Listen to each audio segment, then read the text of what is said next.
What's going on, family? Peace, love, enlightenment, elevation, gratitude, man.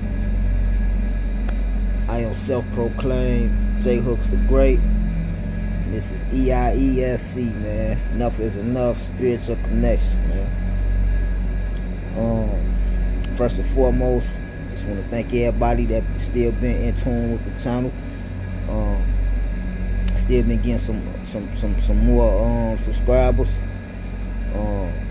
over the last couple of weeks or so, and I ain't even been on here, man. So I appreciate it. That mean that we probably on the same frequency, because I had a couple people tell me like, man, switch it up, talk about this, talk about that. You know what I'm saying? And I appreciate all feedback, but what I'm on with my channel is only for a certain group of people. Not everybody's gonna understand what I'm talking about and where I'm coming from. So it's only for those that what I'm talking about it resonate with. If it don't resonate with you, it ain't for you. I'm trying to enlighten, motivate, inspire, and bring us chosen ones together, man. So man, I just want to dive right into it. I want to follow up with my very last episode titled "It's Time to Make Moves." I just want to follow up from that, and I want to talk about my experience in Africa. I'm back in America. Unfortunately, America with 3 Ks. Shout out Free Resides Mall.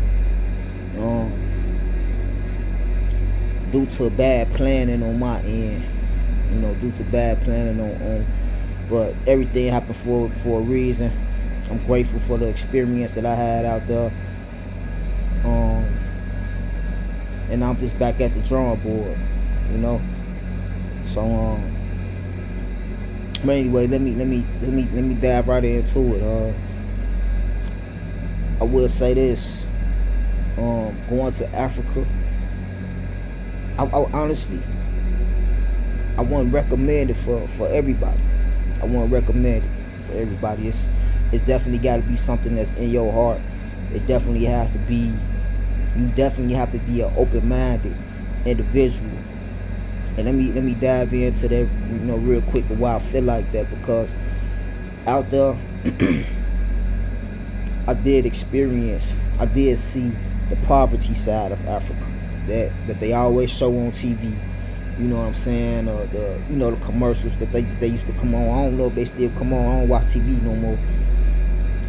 But the commercials they used to come on send 50 cents a day, and this will help out tremendously. Blah blah blah. I seen that.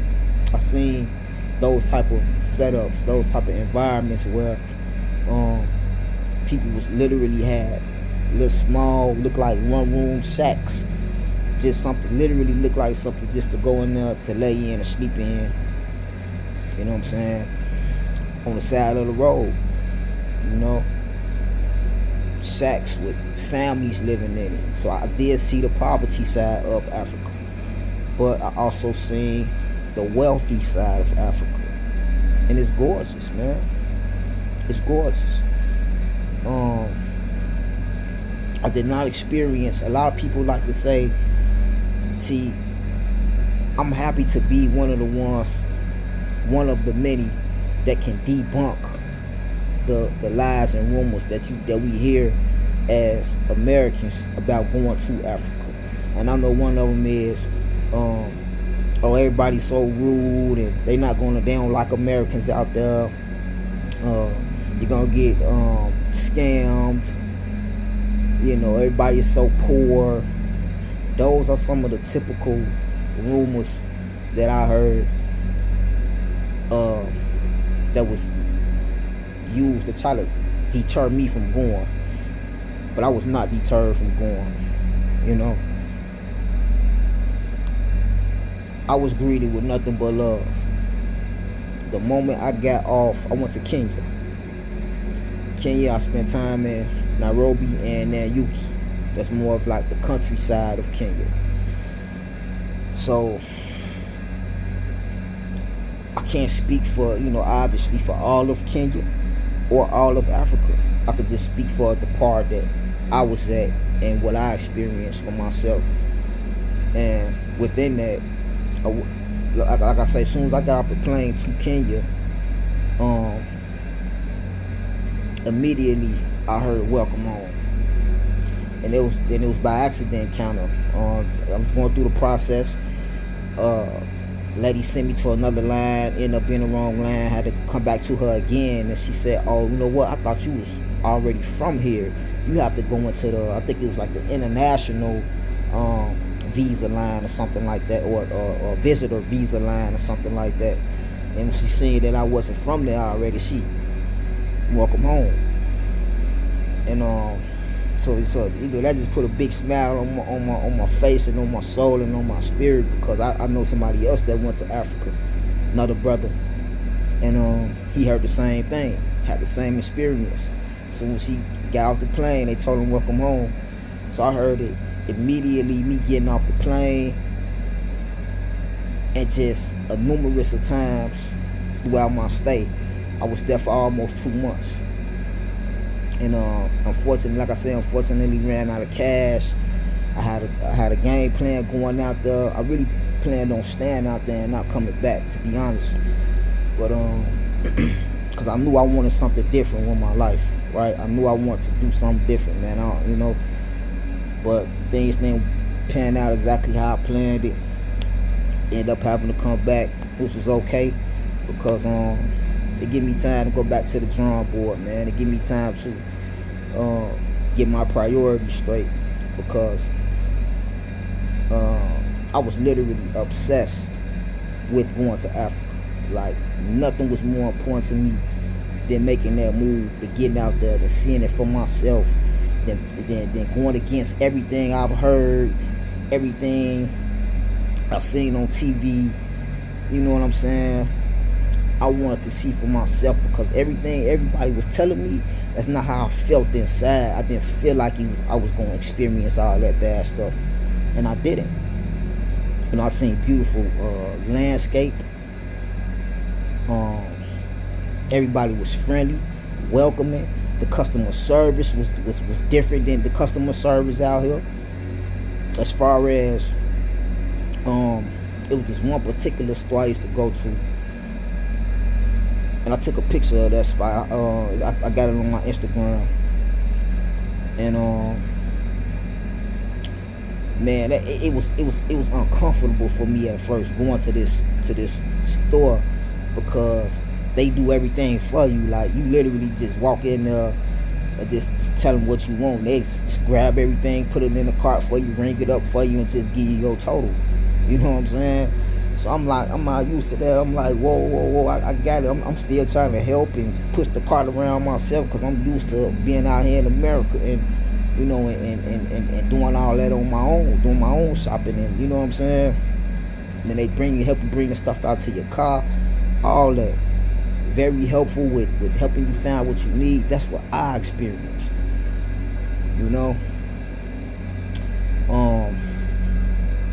You hear rumors about people getting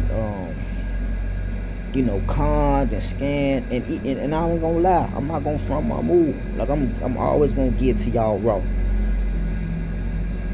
When I was out there, and let me pause for a second and give a special thanks and big shout out to my queen out there, my host, the woman that welcomed me into her home, that allowed me to stay with her and showed me the ropes and showed me Africa, and took a chance with me as well as I took a chance with her. We had been talking for a while through networking, and you know what I mean. But that's a big move right there on its own for me and her, because we had never met each other in person. We from two different sides of the world. So she seen something in me where she trusted me into her home, and I seen something in her where I trusted her to go to her home. You know what I'm saying? But anyway, she told me,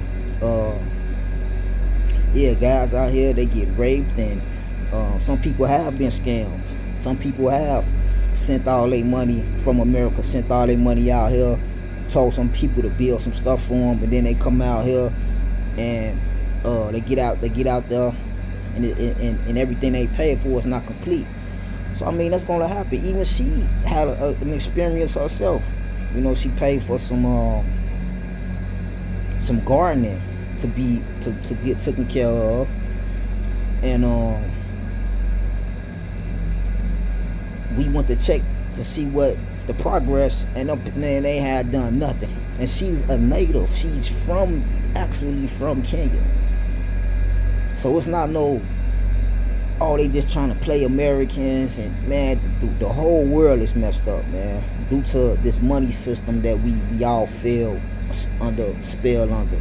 So everybody, not everybody, but a lot of people is trying to get over on other people, man, just to make a few dollars, man, because you know this, unfortunately, this the crazy world we living in. People have lost morals, and that's why you got channels like me and others that's trying to bring morality, you know, back into things, and just raise the frequency, raise the consciousness of us, because if we on a high frequency, we on a high consciousness, we're not thinking about trying to get over on people. We're not willing to do anything for money. You see what I'm saying? When you at that higher state of consciousness, at least that's what I believe, you know.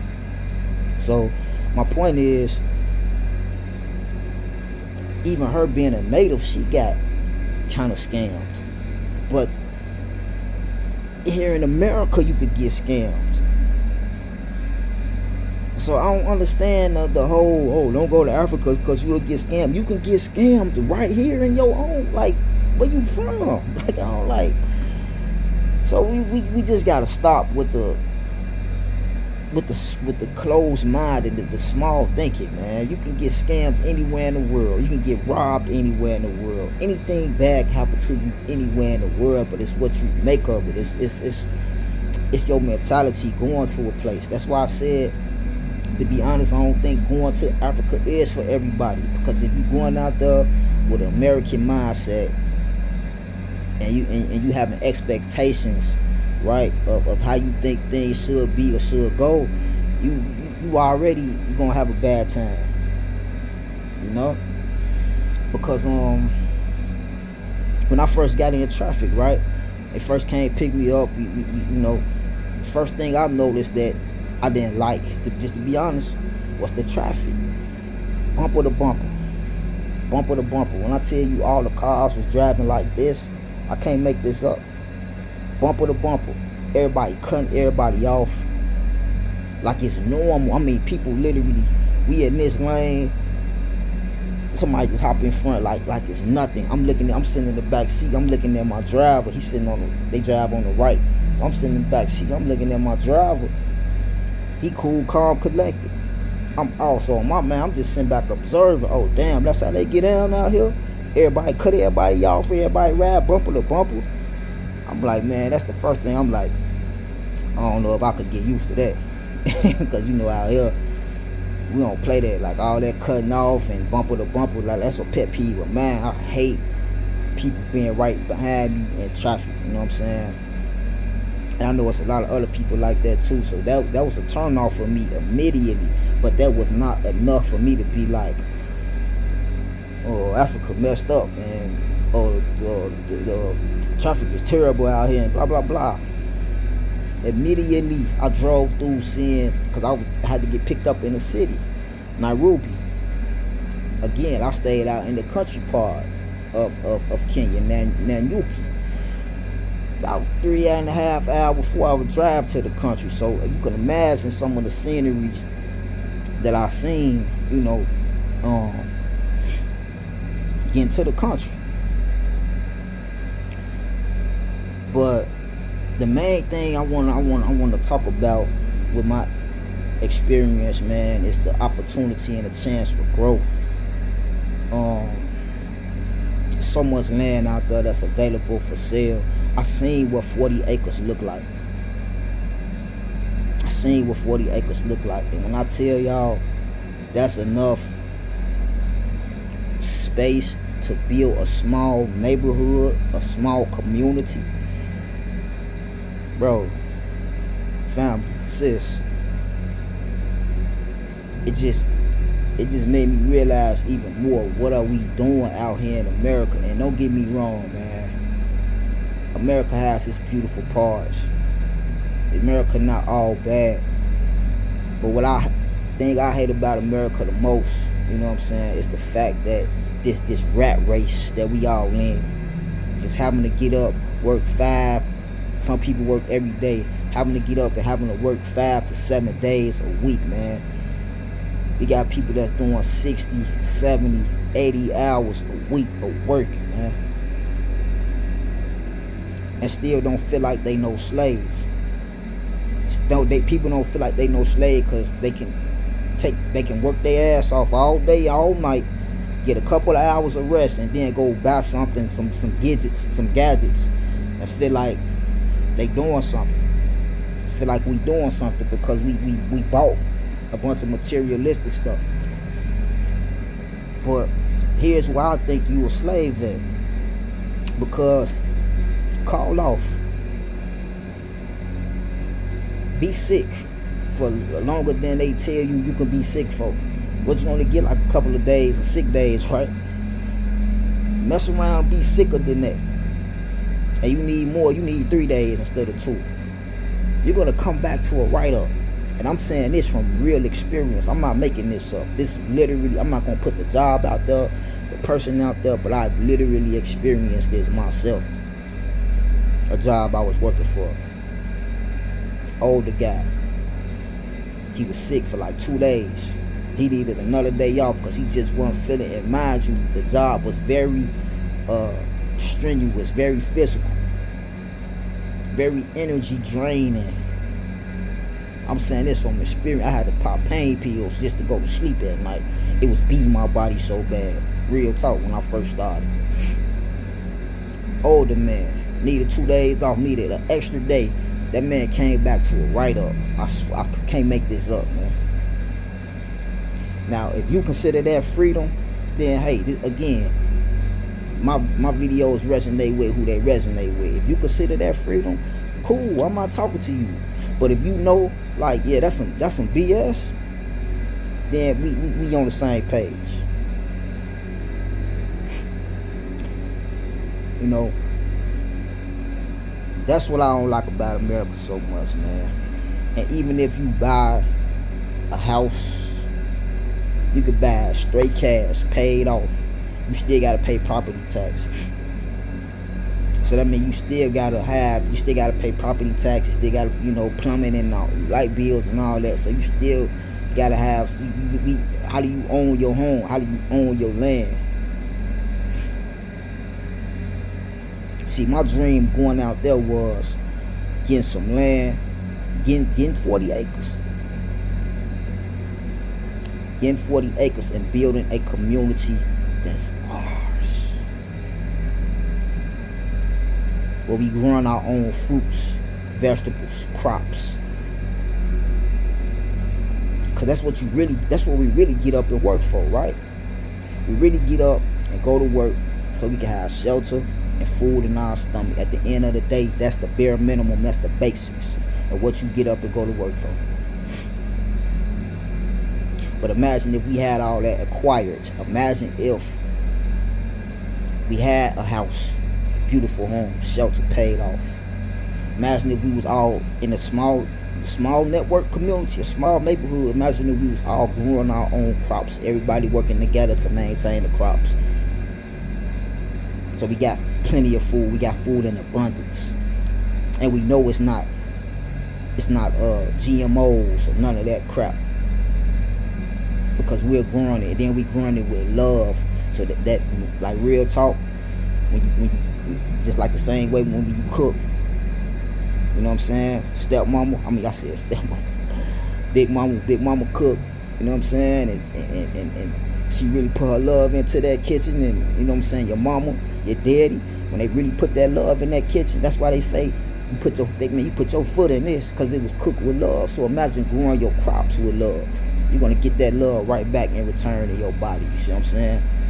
That was my vision. And just to follow up on my last video, like I was saying, that was all facts. The other video I put in the mixing up, African diaspora, the guy talking about, man, it's a bunch of white folks on the plane and everything else on the plane coming out here. That's facts. I experienced that firsthand. That's real. On my flight out there from O'Hare Airport in Chicago, out there, it was a whole gang of white folks on that plane. And I'm not hating, I ain't knocking nobody, I ain't bashing nobody. I'm glad y'all came out there and had fun and got to experience our culture, since we've experienced so much of y'all culture. But the thing that pissed me off is, not the white folks, the thing that pissed me off is, they can go out there, they got the mentality to go out there. They don't want, listen man, think about it. Who told us a lot of these rumors?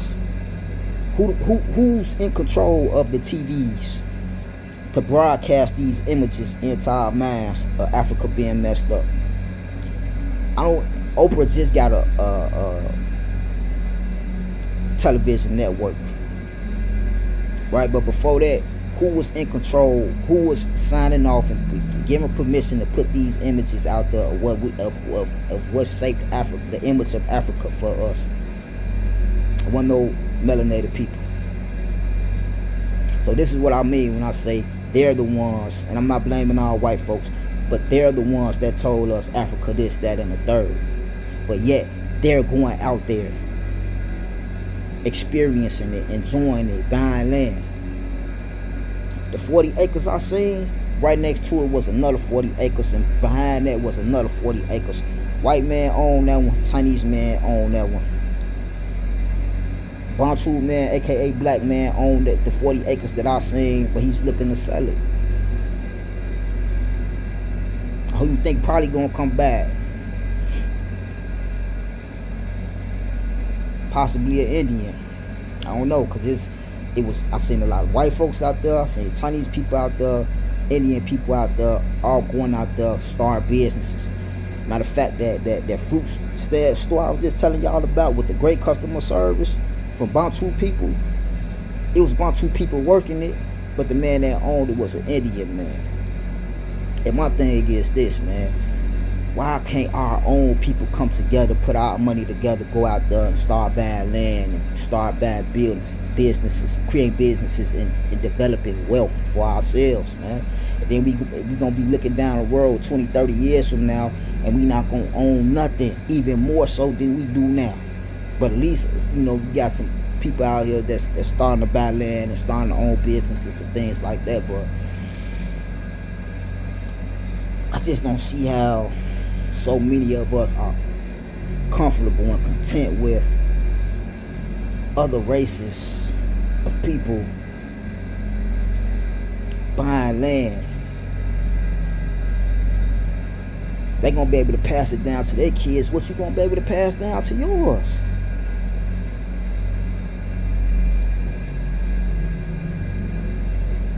I'm just saying, man.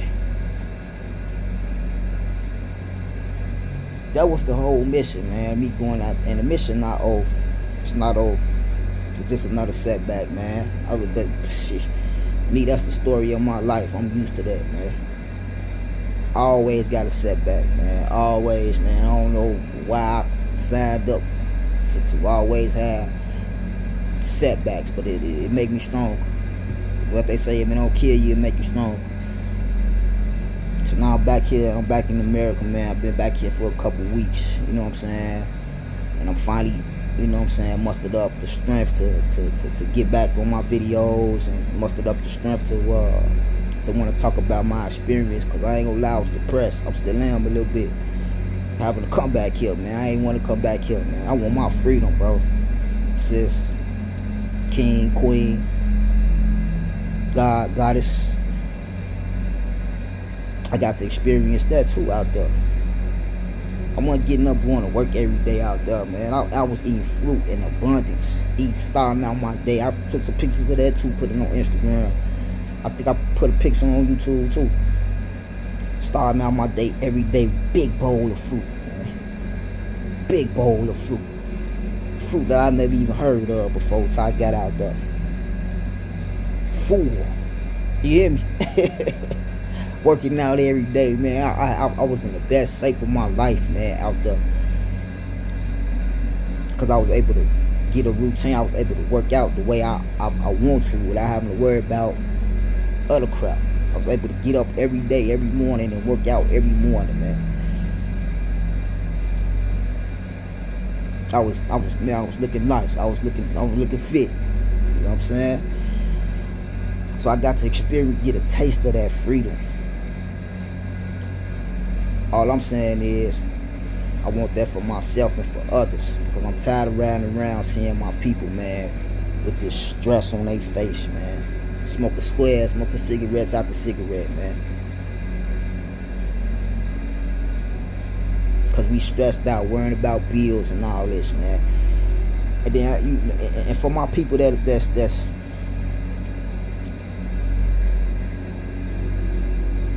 for my people, man, that still don't really see the bigger picture. I know somebody gonna be like, well, you gotta be able to pay for, your med. Well, what about the medications and doctors and all that? That's part of the problem. Please understand, right? Take a minute, hear me out. Please understand, right? You only have to buy these medications and go to the doctor as frequently as some people have to go to the doctor. It's because of the foods that we're eating. You don't believe me? Look up a man named Dr. Sebi. S-E-B-I, Dr. Sebi. Look him up. It's all type of videos, information you can find on that man, that brother. Long live Dr. Sebi. We have these medical issues because of the food that we eat. And the thing that really blows my mind is this is what we get up and go to work for. Majority of us with jobs that stress us out. So that's stress is terrible for the body. That break your body up on a whole nother level. Right? So you stressed out at work. Then the money that you make from work, you're going to buy food that's poisonous for your body anyway. So on top of your body already being broken down from stress, now you're fueling that body with foods that you're not supposed to be eating anyway, that just breaks your body down even more. I'm talking fried chicken, I'm talking burgers, I'm talking anything with a lot of sugar, ice cream, donuts, candy. This is what we get up and go to work for. Most of us is not spending our money on healthy, nutritional food because they make it expensive. Majority of us have regular jobs, you know what I'm saying, not making a lot of money as is. So we on a budget. So with that budget, we gotta go and get what? Cheap food. The cheap food is what? Not good food. It tastes good, but it's not good. So it's just a cycle. This is why we have to go get prescriptions, and we get these diseases of the bodies because we're filling our bodies with a bunch of stuff that we're not supposed to be eating. See what I'm saying? So I'm just trying to break that cycle, and that's another reason I'm kind of happy and proud to be back.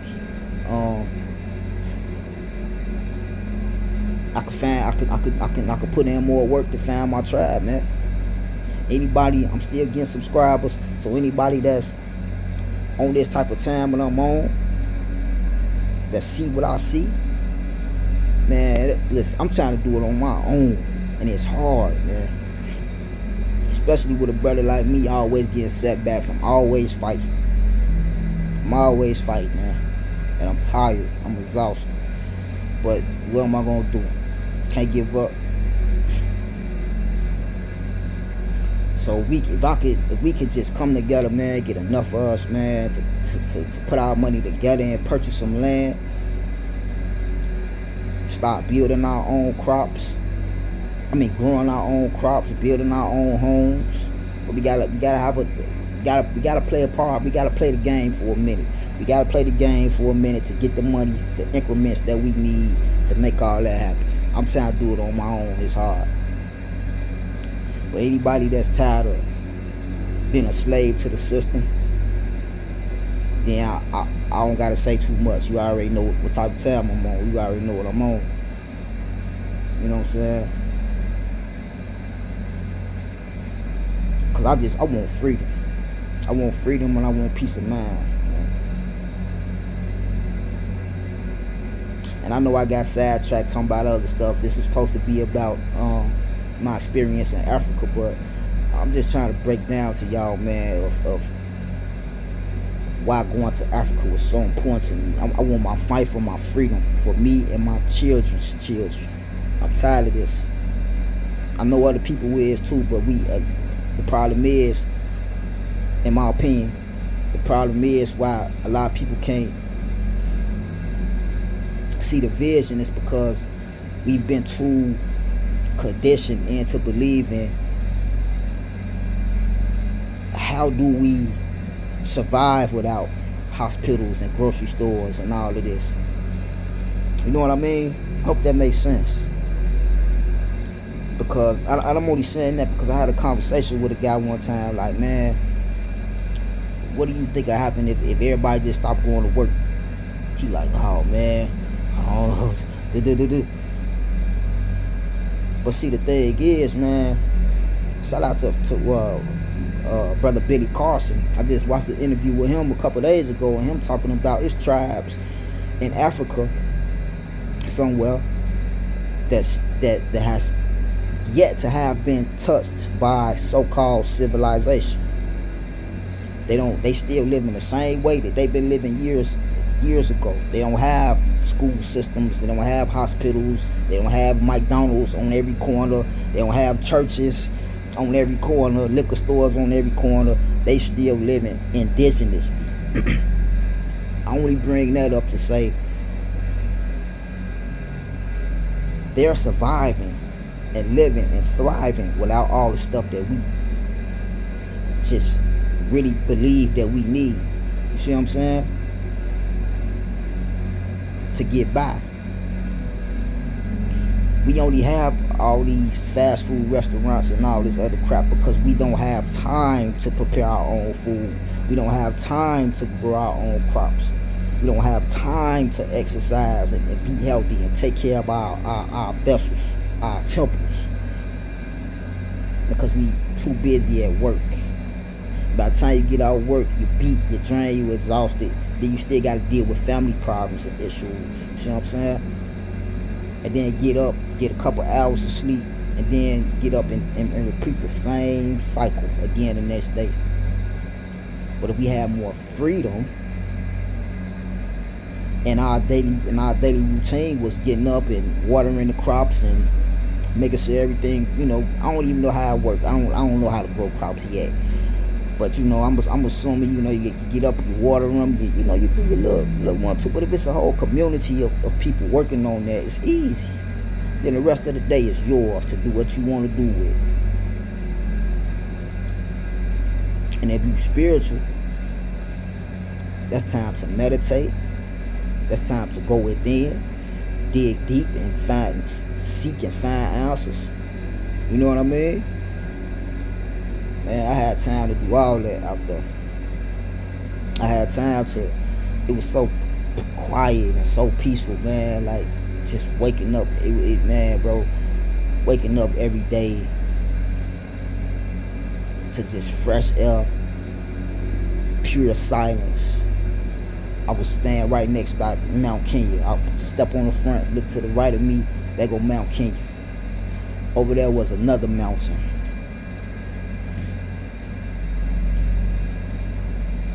You will hear motorcycles every blue moon, but you hear them in the distance. It's every blue moon. Everybody that was working in the complex friendly, except for one person. It was just one.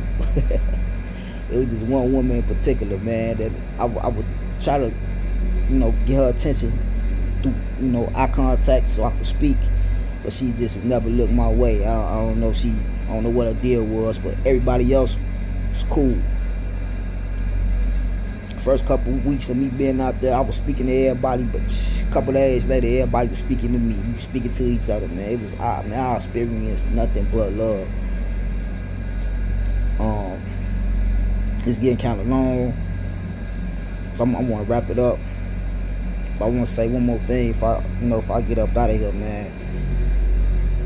I believe that a part of why my experience is so good the way it was is because I went out there with an open mind. I went out there looking at each and every person as my brother and my sister, cause they look like me. I told you it was multiple times people thought I was from there until I started talking and they heard my accent. See what I'm saying? So if I was hoping to inspire people to, even if you don't want to go to Africa, just explore different parts of the world. It's good and bad everywhere, but it's your mentality that's going to shape your experience, it's going to mold your experience. Be open-minded, be humble, man. Be bold, be brave. You got all these people, I know I say this a lot, but you got all these people that's going to church every Sunday, but do y'all really trust in God? Because if you do, you should be fearless. You shouldn't even be worried about nothing happening to you. And even if something do, it's a part of your experience. If it don't kill you, it's a part of your experience to make you a stronger, better, smarter person. So I had a good time. I had a good experience out there because I was open-minded to a good experience. I was open-minded to the good, the bad, and ugly. You know what I'm saying? That came with going to the other side of the world. I didn't experience any rudeness, but I was riding so high on such a high frequency, a high vibration, man. Maybe people was being rude or something out there, and I just ain't even noticed it, man. I wasn't paying attention to none of that. Everybody was my brother and my sister out there, man, and I feel like that's how I was received. I didn't take as many pictures and videos and stuff as I would have liked to, but that was me just wanting to blend in and not want to look like a tourist. I didn't want to look like a tourist. I didn't want to feel like a tourist. I wanted to feel like, hey, it's me, man. Y'all see me all the time. And eventually, like after like 3 or 4 weeks of me going into town, because I only really kind of went into town on like Saturdays, and eventually after me going into town 3 or 4 weeks, people, I really stopped feeling received as, oh, that's just dude. You know what I'm saying? We seen him last week. You see what I'm saying? So, man, I couldn't have asked for, I could have had a better experience, but I appreciate the experience that I got. I appreciate the experience I got, man. I ended up running out of cash. I didn't get a chance to do a lot of the things that I wanted to do, but like I say, man, it's back to the drawing board. You know what I'm saying? I know got a chance to do a lot of reflecting and grow out there, become smarter, become wiser. And now being back here in the States will give me time to, again, take care of a lot of things I need to take care of. Because I was obsessed with going to Africa. Want nothing more important. But now that I got it out of my system, it's time to take care of some things, man. But let me wrap it up. Hope y'all learned something. Hope I motivated you, inspired you. You know what I mean? Hope you made it to the end of the video. But peace and love, y'all. I'm up out of here till the next time.